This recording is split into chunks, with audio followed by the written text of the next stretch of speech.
Okay, lovely people. Thank you once again for joining us for this episode. And we are still looking at dealing with adversity.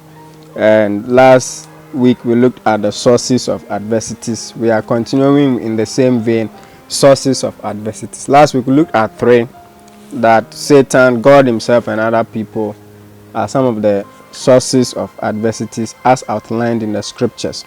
Then number 4 source of adversity is ourselves, and these come through our sinful acts. So for example, you have David and Bathsheba in 2 Samuel chapter 11 and then chapter 12 verse 1 to 22, where David went into Bathsheba and then also helped to have his husband or her husband Uriah killed. And God, through the prophet Nathan, outlined to David the consequences or the troubles, the afflictions that he would have to face with, where his own son was going to rise up against him. His own son was going to sleep with his wives openly, and even the child that was born out of that ungodly act died, even though David was fasting and praying for that child. Okay. And so realize that later in the life of David, a lot of these things happened to him. Okay, where Amnon, one of his sons, has to rape the half-sister Tamar.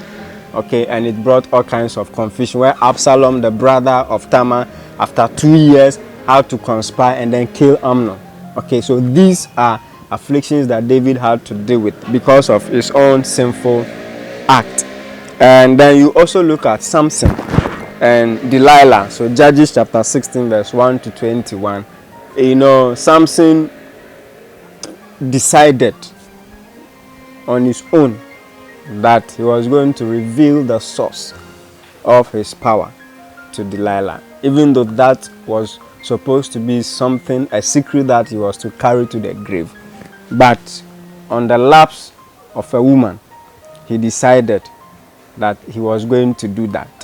And when you read the account, the Bible says that the Philistines seized him, they plucked out his eyes, they chained him between two pillars in their temple, and they were making fun of him. They subjected him to all kinds of horror, all kinds of torture, all kinds of shame.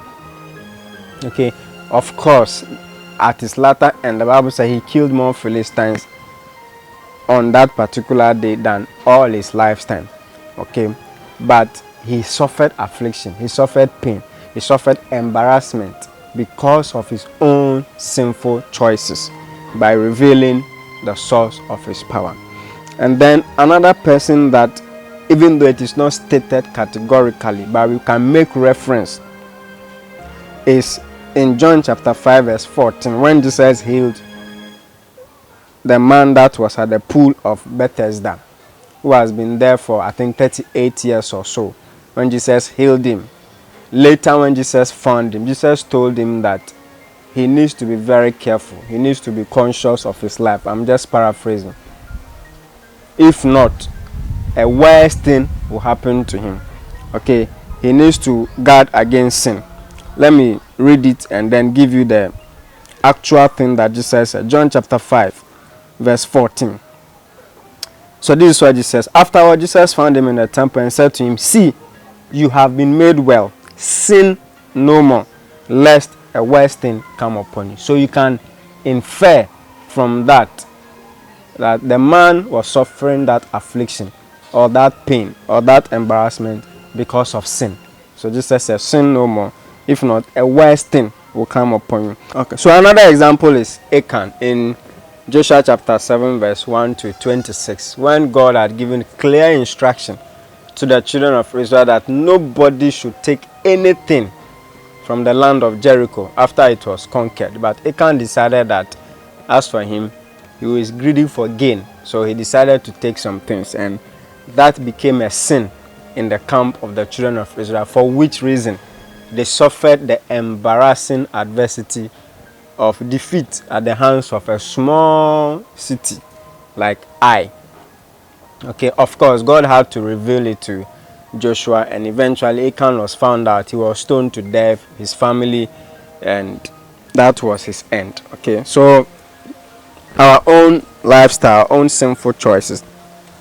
And then another source of adversity is human wickedness. Human beings can be very wicked. Human beings can plot evil against fellow human beings. Human beings can sabotage their fellow human beings, even in church, at the workplaces, in the community, in the houses that you live in, even among family members. Human beings can plot evil against one another. And sometimes, as believers, we suffer some of these afflictions and adversities because of the wickedness of human beings. And so in Esther chapter 3, where there was this man called Haman, who was more or less like the right hand man of King Artaxerxes, who decided that because Mordecai, being a Jew, has disrespected him by refusing to bow and hail him, he decided that he was going to wipe out all the Jews, and he managed to convince the king to carry out that kind of wicked act. Of course, God made a way for the children of Israel. They were able to defend themselves. Even Haman himself had to go and kill himself on the same gallows that he had prepared to hang Mordecai. Okay, but that was human wickedness on display. If not for divine intervention through fasting and prayers, as Esther commanded, the children of Israel would have been wiped out because of somebody's wickedness. So human beings can be very wicked and they can plot. But in all these things, I want you to know that if you are a believer, you are more than a conqueror. You will come through unscathed, because the afflictions of the righteous are many, but surely and surely the Lord will deliver you from every single one of them. And that is my prayer for you. And that is what I want you to believe. That irrespective of what you face, you will always come out victorious, because the Lord your God, He is strong, He is mighty, He is powerful, and He will deliver you. Thank you for watching this episode, and in the next episode I'm going to share with you what your disposition should be when you are dealing with adversities or afflictions. Thank you very much for watching. God bless you. Bye bye.